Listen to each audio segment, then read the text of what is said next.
¿Cómo están, estudiantes, señoritas? Hoy vamos a ver la segunda parte de la Primera Guerra Mundial.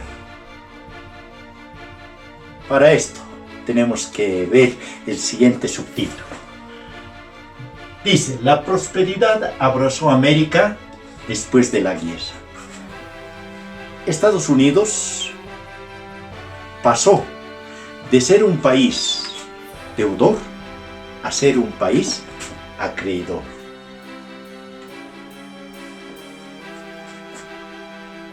Estados Unidos en la posguerra.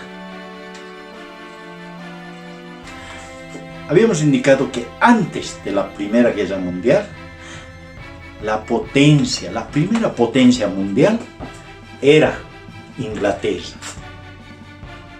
Y la moneda de intercambio internacional era la libra esterlina. ¿Dónde se cotizaba? En la bolsa de Londres. Pero después de la Primera Guerra Mundial, la situación económica va a cambiar. Ahora, la moneda de intercambio internacional va a ser el dólar. ¿En dónde? ¿En qué lugar le va a cotizar? Va a ser en Nueva York, en el Wall Street. Ahí se va a cotizar. Estados Unidos, antes de la Primera Guerra Mundial, como habíamos dicho, era un país deudor. Estados Unidos debía aproximadamente 3.000 millones de dólares a los países europeos. Pero después de la Primera Guerra Mundial, Estados Unidos va a ser acreedor. A Estados Unidos le van a deber entre 12.000 y 14.000 millones de dólares. Ahora, la prosperidad de Estados Unidos. Primero tenemos que señalar el avance tecnológico y la inyección de capitales. Estados Unidos empezó a fabricar tanto movilidades como electrodomésticos, pero no autos de lujo, sino autos que sean accesibles al bolsillo de las personas. Es decir, fabricaban en series, en cantidades, no como en Europa, que fabricaban para unas cuantas personas.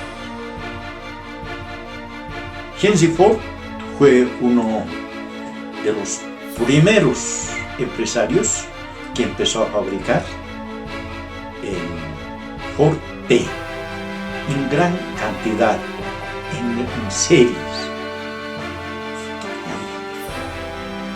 La tecnificación de la agricultura.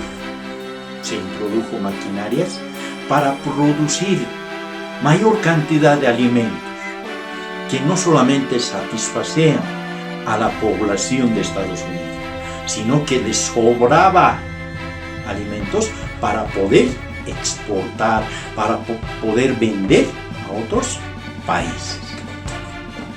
La comunicación, los adelantos en la comunicación fueron la radio y el teléfono, que prácticamente estos adelantos en la comunicación hacía que se pueda ahorrar tiempo y espacio. Con esto, prácticamente Estados Unidos empezó su prosperidad económica. Latinoamérica, un nuevo espacio económico. ¿Por qué se llama Latinoamérica a los países desde México hasta Argentina? Se los denomina países latinoamericanos porque han sido colonizados por países que hablaban el latín. Por ejemplo, Portugal, España, Italia. Por eso se los llama latinoamericanos. Los españoles hablaban en latín, los portugueses hablaban en latín, ¿no?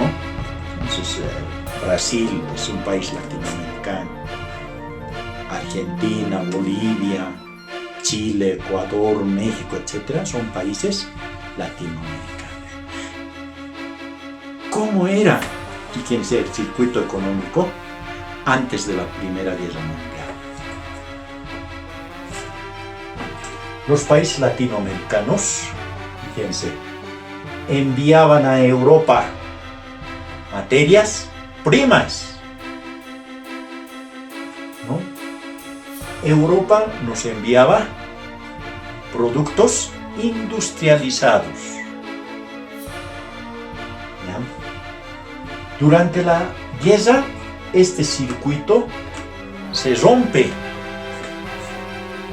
porque los países europeos no estaban fabricando. Por esa razón es que en América Latina se va a establecer algunas industrias. ¿En qué países? Brasil, Argentina, México. Estos países van a formar sus industrias y van a empezar a vender sus productos a los países europeos durante la guerra. ¿Hasta qué año? Hasta el año 1921, cuando los países europeos le van a aplicar una arancel bastante elevada. Por tanto, los productos latinoamericanos van a ser poco competitivos por el alto arancel. ¿Quiénes se van a pelear ahora por el mercado latinoamericano? Dos potencias, Inglaterra y Estados Unidos. Inglaterra tenía asentado todo su sistema en Latinoamérica. En cambio, Estados Unidos poco a poco fue ganando todo el mercado latinoamericano. Lo mismo podemos decir en cuanto a las migraciones. Fíjense, la mayor cantidad de migrantes de Europa iban a Estados Unidos, pero Estados Unidos limitó, fíjense, al año cuántos solamente podían ingresar: 162,000 migrantes. ¿Qué hicieron los migrantes europeos? ¿Dónde se fueron? A Argentina, Uruguay, Brasil. Ahí fueron a entrar. Número 4 dice: produjo la fragilidad del modelo una gran crisis económica, social. Los años 20 hay una expansión económica que no tienen paralelo hasta la crisis del año 1929. Y vamos a ver por qué decimos años 20 de una expansión económica singular. Los dorados años 20. Los locos dorados años 20 se denominan principalmente porque hay una expansión del consumo. Se utilizan bienes, por ejemplo, los automóviles, los electrodomésticos, y estos, fíjense, van a estar supeditados a una publicidad eficaz. Esta publicidad eficaz, ¿qué decía? Que decía que lo viejo debería ser cambiado por lo novedoso. Entonces la gente, la población, quería siempre tener lo más novedoso posible, tanto en automóviles como en electrodomésticos. También, fíjense, en estos años, por los 20, la población va a tener una serie de factores para su esparcimiento, para su recreo. Por ejemplo, en deportes, ¿cuál era el esparcimiento? El fútbol, béisbol, tenis. Los jóvenes especialmente se dedicaban a esas actividades deportivas. La música popular, ¿no?, va a ser difundido principalmente por el tocadisco, la radio. ¿Qué género vamos a tener? El jazz, ¿verdad?, y el tango, ¿no?, los géneros. El cine, la danza, el patinaje, que eran otros aspectos de esparcimiento para la población. Por tanto, los locos dorados años 20, lo que podemos sintetizar, son años donde la población quería siempre lo novedoso, desechar lo antiguo y tener lo novedoso, lo nuevo, ¿no? Y también tienen aspectos para su esparcimiento. El crack del año 1929. ¿Qué quiere decir crack?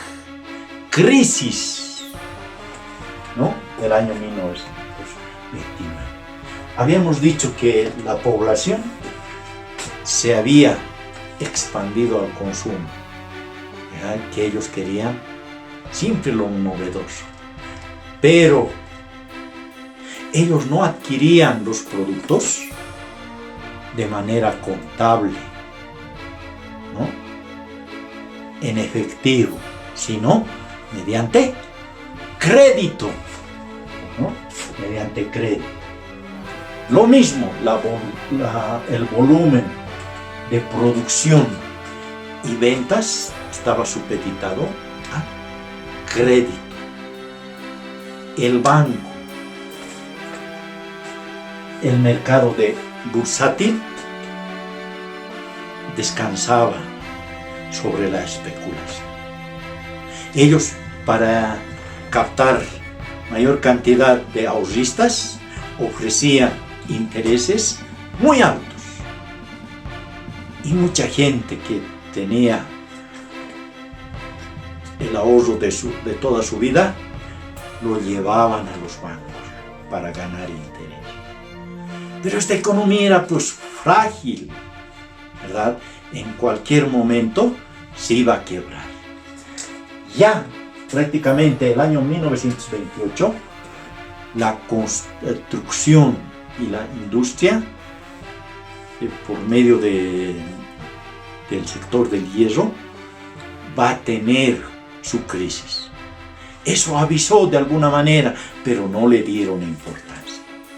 Y el 24, fíjense, de octubre de 1929, prácticamente el 60% de las acciones van a decaer. Se produce el crack, la crisis financiera. Los bancos se declaran en quiebra.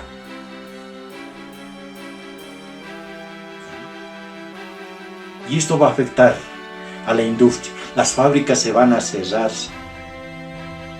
En unos momentos van a aparecer más de 15 millones de desempleados.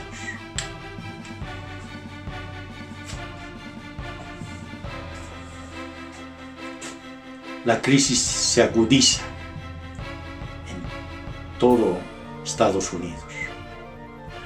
Y por esa razón, fíjense, aquí dice la crisis se vuelve mundial. Los empresarios van a decidir, ¿no?, cobrarles sus deudas a los países europeos. Los países europeos le devuelven en poca cantidad capitales que se prestaron de los empresarios de Estados Unidos. Pero también eso va a hacer que se generalice la crisis mundial, ¿verdad? Entonces no solamente va a haber crisis económica en Estados Unidos, sino también en los países europeos. Entonces ahora, viendo que no se podía resolver tan fácilmente, entonces aquí el gobierno de Estados Unidos, a la cabeza del presidente Franklin Roosevelt, van a indicar que ellos querían tener una participación directa en la economía, ¿no?